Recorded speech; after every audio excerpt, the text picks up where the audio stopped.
नमस्कार, विशिता मेजवानीमध्ये स्वागत आहे। आज मी तुमच्यासोबत पाववड्याची एक नवीन रेसिपी घेऊन आलेली आहे। आज आपण उलटा पाववडा कसा बनवायचा याची रेसिपी बघणार आहोत। हा पाववडा नाशिकचा फेमस आहे। तोच पाववडा आज आपण घरच्या घरी बनवून बघणार आहोत। अगदी करायला सोपा आहे आणि घरात अवेलेबल साहित्यात टेस्टी असा आपला पाववडा तयार होतो। त्याआधी चॅनलवर जर नवीन असाल तर चॅनलला सबस्क्राईब करा, लाईक करा आणि बेल आयकॉनही क्लिक करा, जेणेकरून माझे नवनवीन रेसिपीज अपलोड होतील त्याचं नोटिफिकेशन तुम्हाला मिळेल आणि तुम्हाला नवनवीन व्हिडिओज बघायला मिळतील। तसेच मित्रमैत्रिणींमध्येही शेअर करा। चला तर मग आपण रेसिपीला सुरुवात करूया। या ठिकाणी आपण उलटा पाववडा बनवत आहोत, त्यासाठी आपल्याला भाजी करून घ्यायची आहे। त्यामुळे या ठिकाणी मी बटाटे हे बॉईल करून घेतलेले आहे। बटाटे हे गरम आहे, त्यामुळे ते आपल्याला थोडे थंड झाल्यावर त्याचे साल हे काढून घ्यायचे आहेत।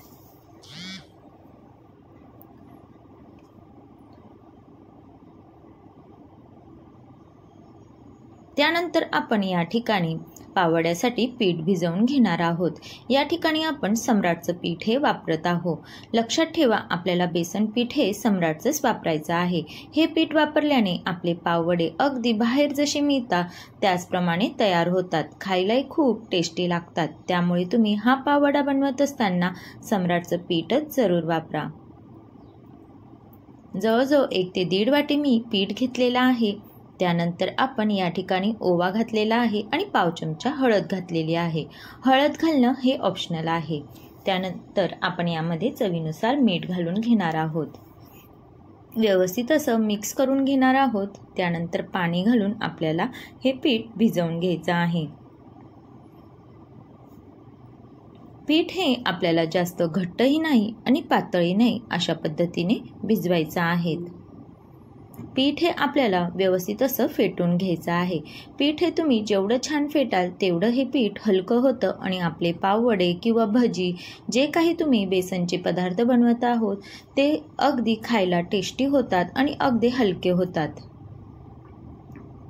त्यामुळे कुठलेही पदार्थ बनवत असताना पीठ हे व्यवस्थित असं फेटून घ्या। त्यानंतर बटाटा हा मी बारीक करून घेतलेला आहे।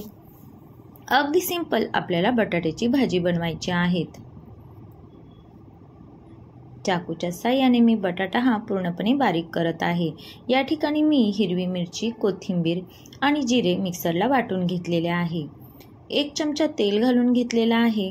यामध्ये मी जिरे घालणार आहेत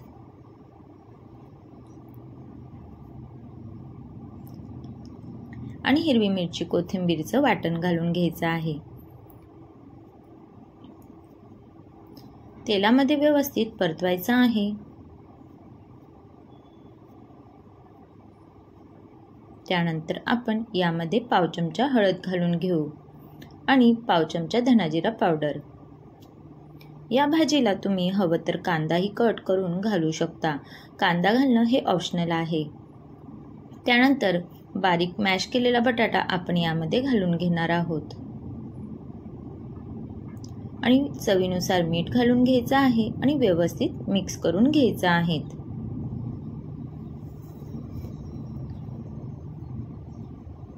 ही भाजी अगदी सिंपल अशी बनवायची असते।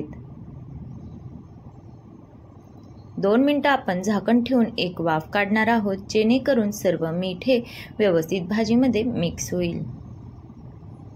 आपली भाजी ही तयार झालेली आहे। आता आपण ती एका ताटात काढून थंड करून घेणार आहोत।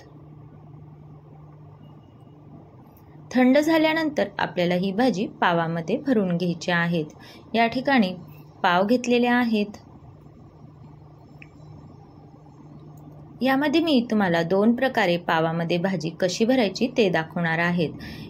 पहिली पद्धत, आपण पावाच्या ह्या साईडने होल करून घेणार आहोत आणि त्यामध्ये भाजी भरणार आहोत। चमच्याच्या साहाय्याने व्यवस्थित अशी भाजी भरून घ्यायची आहे।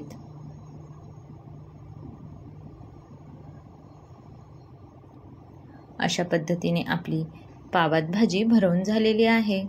हे बघा, अशा वरच्या साईडने आपण होल करून घेतलेला आहे आणि भाजी भरत आहोत।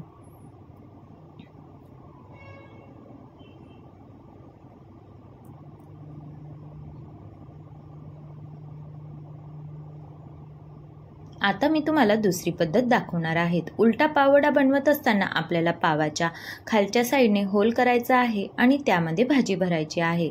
म्हणून ह्या पाववड्याला उलटा पाववडा असे म्हटले जाते, कारण पावाच्या खालच्या साईडने आपण भाजी भरलेली असते।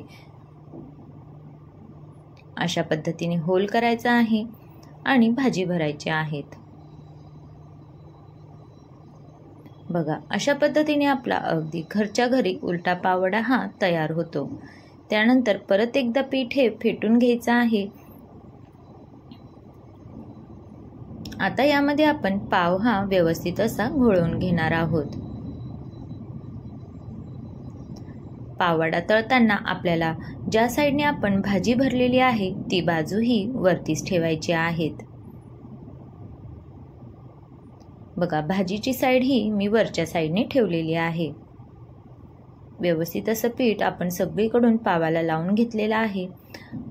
त्यानंतर आपल्याला चमच्याच्या साहाय्याने वरच्या साईडलाही तेल घालून घ्यायचं आहे, जेणेकरून पाववडा हा वरतूनही व्यवस्थित तळला जाईल। 2 मिनिटांनंतर पाववडा आपण पलटवून घेणार आहोत।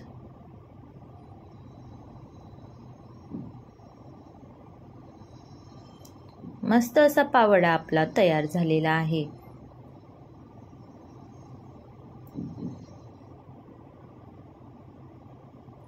बघा, दोन्ही साईडने पाववडा आपला व्यवस्थित असा तळलेला आहे। पावाच्या चारही साईड आपल्याला व्यवस्थित तळून घ्यायच्या आहेत। बघा, अगदी छान असा पाववडा आपला तयार झालेला आहे। वरचं आवरणही खूप छान असं तयार झालेलं आहे। जास्त तेलही आपल्या पाववड्यात जिरलेलं नाही। अशाच पद्धतीने आपण दुसराही पाववडा घालून घेणार आहोत। व्यवस्थित असा पिठात घोळवायचा आहे आणि तेलामध्ये घालून घ्यायचा आहे।